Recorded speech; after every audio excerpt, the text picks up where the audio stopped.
Hey guys, my name is Michael. I'm one of the physios at Back in Motion. I'm going to do a little mini series now of 7 videos that look at 7 different exercises that we can do to help improve our mobility and our flexibility using 2 little gadgets. One is a foam roller and the other is a trigger point ball. So we're going to use these 2 gadgets now just to do these 7 different exercises. Before we start, there's just a couple of things I want to just highlight.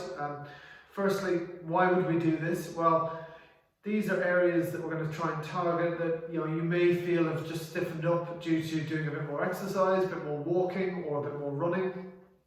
Or it may just be that, for example, our glutes maybe have got a little bit tight just from spending more time sitting at a desk. If like many of us, you've been spending more time working from home just in front of a desk and not having the reason to get up and get moving as much. So we're going to try and give you these 7 different exercises to try and help with those different areas, okay? We're going to start today with using the foam roller, okay? And we're going to try and use that for our thigh muscles, okay? Again, this may be that you've got a little bit tight from doing more walking. I know my dog's had more walks in the last 3 weeks than ever before. Or you've sort of got back into a bit more running or had time to do a bit more running than you've previously been doing. The thing about foam rollers is what they're doing is they're releasing what we call the fascia, which is the layer of kind of connective tissue that sits around a muscle that just helps to keep it all in place.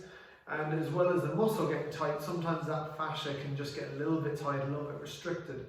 And a foam roller is there to help release that off and can often make a massive difference to how we feel in terms of flexibility through that particular area.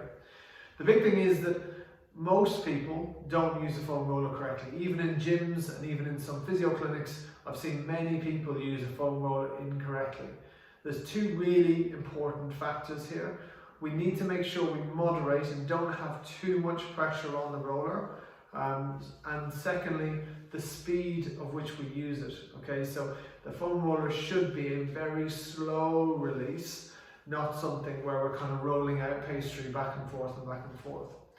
So what we're going to do is just have a look at how we do that for our thigh muscles. So what we're going to do is we're going to lie on the foam roller, okay, positioning it right down the middle of our thigh, okay, so starting just below the hip bone, okay, and as I said, we're going to use our hands and our legs just to make sure that we've got enough pressure on to make it feel uncomfortable, but not so much that it's really, really painful, okay? So, just gonna slowly roll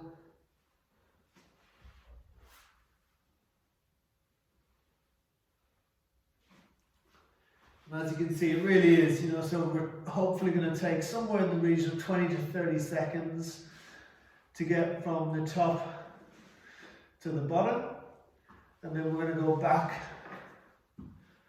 the other way. Again, using your arms, using your other leg just to control how much pressure you've got through.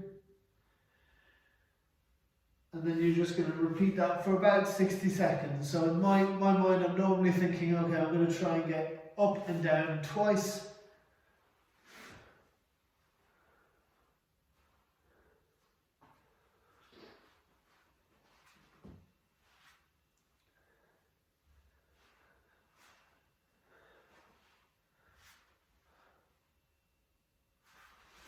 And then we're just going to have a breather, okay? Then I'll probably do that on my right leg and do 2 on each leg in total. And that'll be a nice little loosen out of those thigh muscles.